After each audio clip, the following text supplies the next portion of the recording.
Samahan niyo ako para sa aking empty house tour.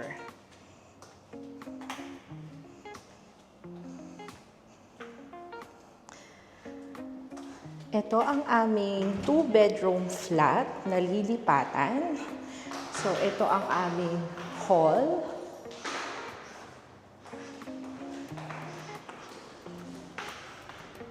Ay, hindi pala kita yung view sa labas. So, yan ang aming hall.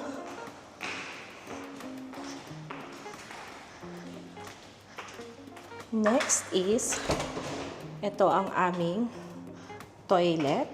Full bath to siya ha, hindi lang siya half bath, meron siyang shower. Then, dito ang aming kitchen.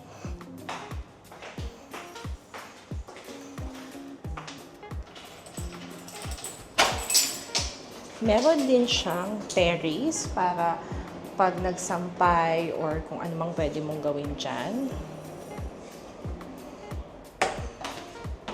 Next, punta naman tayo sa mga room. So, this is a 2-bedroom flat. Ito ang first bedroom. So, ang gusto ko dito is floor to ceiling yung windows niya. And then, meron din siyang built-in na mga cupboards. This is the second room. Etong hindi floor to ceiling yung windows, pero same, there are built-in cupboards. Ito ang kanyang toilet and bath. Hindi ko to pinaparent ha, hindi ko to pinaparent. So, ito ang aming lilipatan na 2-bedroom flat. So, we are shifting from our current house at lilipat kami dito sa much smaller na flat. Struggle talaga ang maghanap ng bahay na pasok sa budget at maganda. So, wala kaming choice kundi kumuha na rin lang kami ng agent at yung agent yung nagpakita sa amin ng bahay na to. Preferred namin to because of its location. It's located in Hamdan and near lang siya sa school ng mga kids ko which is in SRK.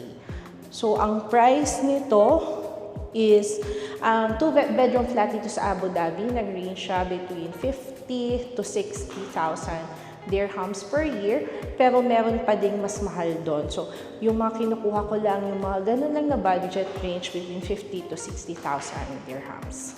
Questions kayo kung paano kumuha ng flat and how to register via the real estate. Katulad sa amin, it's under ADCP. Kung ano yung mga requirements na kailangan, just comment in the comment section and gagawa tayo ng ng content kung ano ang mga requirements para kumuha ng flat.